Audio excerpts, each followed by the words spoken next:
یہاں پہ حماس کو ایران بھی سپورٹ کر رہا تھا، ٹرکی بھی سپورٹ کر رہا تھا. اس وقت جو سچویشن ہے تو آپ کو لگتا ہے کہ ٹرکی اور ایران کے کہیں کنورج ہو جاتے ہیں یہاں پہ آ کے، ایٹ لیسٹ ان کے جو ریسپیکٹیو ریجیمز ہیں they come together against Israel somewhere? Doctor صاحب دیکھیں، جو سیریا پرٹیکولرلی، اس کو اگر آپ تھرو آؤٹ جب سے پچھلے 13 سال سے یہاں سے سول وار چلی ہے، تو یہاں پہ ایک بہت ہی ڈفرینٹ اور آئی وڈ سے کہ کنفیوز قسم کی انوائرمنٹ تھی. ایک پرٹیکولر ڈومین میں ایک کنٹری کسی اور کو سپورٹ کر رہا تھا، اور دوسری ڈومین میں وہی کنٹری کسی اور کو سپورٹ کر رہا تھا. میں یہاں پہ یہ کہنا چاہوں گا کہ سیریا، یہ جو پروسیس شروع ہوا تھا 1991 میں، that was the termination of cold war. اس کے بعد Syria became the last bastion of erstwhile Soviet Union اور رشیا اور جو ان کے انسیسٹرز تھے. اور یہاں پہ ایک کانفلکٹ لڑا گیا، انفارچونیٹ کہ پورا جو ہے وہ سیریا سے ڈیواسٹیٹ ہوا. لیکن یہ کہ ایک ایسا تاثر ملتا ہے کہ رشیا کو یہاں سے اپسٹک کیا گیا، اور ایک وکٹری نظر آتی ہے ویسٹ کی کہ انہوں نے سیریا سے بھی رشیا کو اپسٹک کیا. جو پرٹیکولرلی آپ نے کوشچن کیا ہے، جو بیسک جو سٹارٹ ہوا differences between Israel and Turkey, جو بڑی ریسنٹلی، پہلے there is a history to that, لیکن اس کے علاوہ جو ریسنٹلی ہوا وہ یہی تھا کہ حماس کو ٹرکی جو تھا وہ سپورٹ کر رہا تھا اور اسرائیل کو کنڈیم کر رہا تھا. So there is a history of strange relationship between Turkey and Israel. اور اس میں پرٹیکولرلی وہ جو 2010 کا جو فلوٹیلا پہ اسرائیل نے اٹیک کیا تھا، جو کہ which was going for humanitarian aid, وہ اس طرح کی چیز کی وجہ سے ان کے کافی کانفلکٹ تھے. ابھی جب اس پرٹیکولر سچویشن میں ڈیفینیٹلی ٹرکی جس طریقے سے سیریا میں اپنا انفلوئنس ایگزرٹ کر رہا ہے، اور ایران کا بھی جو ہے اینٹی اسرائیل سٹانس ہے، تو ان کے انٹرسٹ جو اس فارم میں کنورج ہوتے ہیں ٹرکی اور ایران کے. اب لیٹس سی آگے ہاؤ دا تھنگز انفولڈ. میں اگر اپنے آپ کو میں اپنی اسیسمنٹ دوں تو میرا نہیں خیال کہ ایران کے خلاف یو ایس کسی ایکٹیو آپریشن میں جائے گا. I just see it as a brinkmanship جس میں کہ کوشش کی جا رہی ہے کہ میکسیمم پریشر لایا جائے on to Iran so that Iran can buckle. دوسری طرف میں نے یہ بھی پڑھا کہ ریسنٹلی انہی چند دنوں میں آذربائیجان میں ٹرکی اور اسرائیل کی ٹاکس ہوئی ہیں، جس میں they are trying to prevent کہ کوئی ڈائریکٹ کانفلکٹ دونوں کنٹریز کے درمیان میں نہ ہو. Chances are there, nothing can be ruled out, لیکن میرا خیال ہے کہ شاید چیزیں اس سٹیج تک نہیں جائیں گی. تو یہ ڈاکٹر ابھی آپ ڈاکٹر منور جی، آپ نے ڈاکٹر حسین ڈاکٹر صالح دونوں کی بات میں یہ انڈیکیشن سنی. ڈاکٹر صاحب، یہ مجھے یہ سمجھ آ رہا ہے کہ ایران کو وقت دیا جا رہا ہے، یہ جو 19 تاریخ کا وقت دیا گیا ہے کہ بھائی کچھ کر سکتے ہو تو کر لو. میں آپ کے ساتھ سب محترم حضرات کے ساتھ ایک اپنا میسج شیئر کرنا چاہتا ہوں. ڈاکٹر منور حسین صاحب، آپ کے ساتھ جو گفتگو ہوئی تھی ایران کے معاملے میں 2 دن پہلے، جو آپ کے پروگرام کی ویڈیو ہے، وہ میں نے ایک بہت محترم شخصیت ہے ان کے ساتھ شیئر کی تھی. ان کا نام کیونکہ ظاہر یہ میں نے ان سے اجازت نہیں لی کہ ان کا نام لے کے میں یہ پڑھوں، تو میں بہرحال میسج امپورٹنٹ ہے، اٹس امپرسنل، اس لیے پڑھ رہا ہوں. فرماتے ہیں dear doctor Hasan, if Iran has already produced nuclear weapons and dispersed them appropriately, then there will be no war.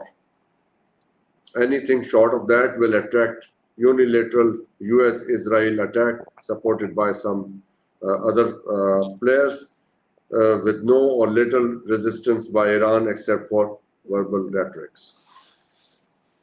تو ایران کو ابھی ڈاکٹر حسنین صاحب کی بات سے بھی یہی سمجھ آیا کہ کچھ کرنا ہے تو اگر کچھ رکھا ہوا ہے سنبھال کے تو ناؤ از دا ٹائم، 19-20 تاریخ سے پہلے کر کے اسے فارغ کرو. تو ڈاکٹر صالح کی بات سے بھی یہی لگ رہا ہے کہ اگر تو یو ایس نہیں اٹیک کرنا چاہ رہا تو انہیں یہ ٹائم دے رہا ہے، تو پھر we should expect something with in next few days.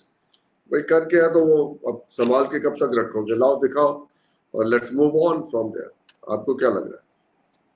Doctor صاحب، ریاستوں میں جب فیصلہ سازی ہوتی ہے نا تو وہ جذبات کی روح سے نہیں ہوا کرتی.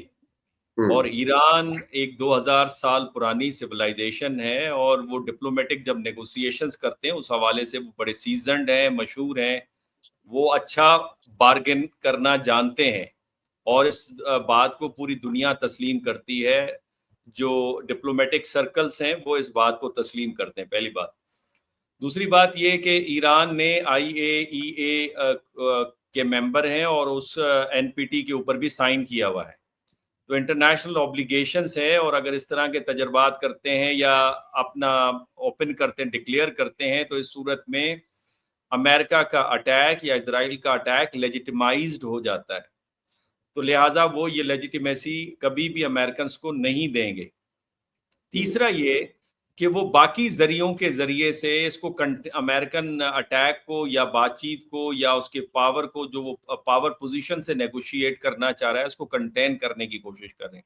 مثال کے طور پہ اسٹریٹ آف ہرمز کے اندر اپنے ریڈار سسٹم کو, ایئر ڈیفنس سسٹم کو لگا دینا, یا اس کو چوک کرنے کی بات کرنا, یا آئل سپلائی کو روکنے کی بات کرنا, یا 10 ایک قریب جو امریکن اڈے ہیں ان کو نشانے کے اوپر رکھنا, یا اسرائیل پہ جو اٹیک کیا تھا جس میں ان کی 7 لیئرز جو تھیں ایئر ڈیفنس سسٹم کی, اس کو ان کے دوسرے اٹیک نے پینیٹریٹ کیا تھا.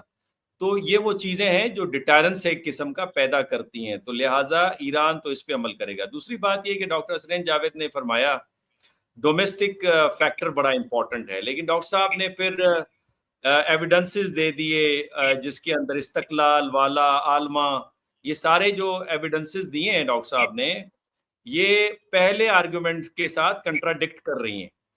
اگر تو اسرائیل کے لیے ٹرکش فورسز کی پریزنس سیریا میں تھریٹ نہیں ہے, تو پھر یہ جو سورسز انہوں نے بیان کیے ہیں اس کا مطلب وہ سورسز جو ہیں فیک سورسز ہیں. اس کے علاوہ جو سیکیورٹی کونسل کے ہیڈ ہیں اسرائیل کے, چند ایک ماہ پہلے انہوں نے کہا تھا کہ جس طرح سے ہم جارڈن کو کنٹرول کرتے ہیں اور جارڈن کے کنگ کو آدھی رات کو اٹھا کے کہتے ہیں یہ کام کرو اور وہ فوراً کرتا ہے, تو وہ دن دور نہیں ہے جب سیریا میں بھی ہمارا اسی طرح کا کنٹرول ہوگا. تو وہ یہ آسرا لگا کے بیٹھے ہوئے تھے, اور وہاں ٹرکش فورسز کا آنا, اور ٹرکش فورسز کوئی عام نہیں ہے مسلم ورلڈ کے اندر. ایک تو پاکستان ہو گیا, ٹرکی ہو گیا, انڈونیشیا ہو گیا, یہ بڑی تکڑی قسم کی فورسز ہیں. لیکن ٹرکی کو ایڈوانٹیج یہ ہے کہ وہ نیٹو کا ممبر بھی ہے اور اس کے پاس ویسٹرن ٹیکنالوجی ہے, اور اسرائیل کے پاس بھی ویسٹرن ٹیکنالوجی ہے. اور پھر آپ نے اس کا خود ایویڈنس دیا کہ اگر وہ رشین جیٹ فائٹرز کو گرا سکتے ہیں تو اسرائیلی جیٹ فائٹرز کو بھی گرا سکتے ہیں. اور ان کے ریڈار سسٹم اتنے مضبوط ہیں کہ وہ گولان ہائٹس کے علاوہ اسرائیل کے اندر بھی نگہداری کریں. تو ہے ڈاکٹر منور, سوال یہ ہے کہ will they do that? That is the question. گرا تو سکتے ہیں, لیکن کیا Turkish will they go that far کہ اب وہ اسرائیل کے اوپر ڈائریکٹ ایئر اسٹرائکس کرنی شروع کر دیں, یا ان کے ساتھ ڈاگ فائٹس میں یعنی آل آؤٹ وار میں آ جائیں؟ will they do that? That is the question. دیکھیں, آل آؤٹ وار کی میں بات نہیں کر رہا. اگر ٹرکی کا یہ کلیم ہے کہ وہ تدمیر کا ہوائی اڈا ان کی اپنی ٹیریٹری کا حصہ سمجھا جائے گا, ان کی سالمیت پہ حملہ ہوگا, اگر انہوں نے یہ میسج پاس آن کر دیا ہے یونائٹڈ نیشن پہ اور امپورٹنٹ نیشنز کو, تو پھر تو وہ کریں گے. اور یاد رکھیں کہ اس کا مطلب یہ نہیں کہ پھر بھی آل آؤٹ وار ہوگی. یہ کرائسس سچویشن, اس وقت کانفلکٹ چل رہا ہے, اس کانفلکٹ کو مینیج کرنے کی کوشش کر رہے ہیں, اور اگر یہ مینیج نہیں ہوتا it would turn into crisis. اور جس طرح سے کارگل کرائسس تھا بٹوین انڈیا اینڈ پاکستان, اور وہ ٹرن نہیں ہوا تھا ایک میجر فل فلیج وار کے اندر, تو لہٰذا وہاں پہ بھی اسے مینیج کرنے کی کوشش کی جائے گی. کبھی بھی امریکہ نہیں چاہے گا کہ اس کے دو بڑے قریبی ساتھی آپس میں ایک دوسرے کے ساتھ لڑائی کریں, اور یہ تو بڑا ڈیزاسٹرس ہوگا خود اسرائیل کی سیکیورٹی کے لیے. پرابلم یہ ہے ڈاکٹر صاحب ایک جملہ, ایران کو اس کے علاوہ اور کیا چاہیے اگر ٹرکی کا سلسلہ خراب ہوتا ہے اسرائیل کے ساتھ اور ایک کرائسس سچویشن ڈیولپ ہوتی ہے, تو ایران کے تو پھر تو وارے نیارے ہیں ایک قسم کے. اور آپ کو کیا لگتا ہے کہ دوسرے جو الائنڈ فورسز ہیں خطے کے اندر, اور وہ کیا کریں گی؟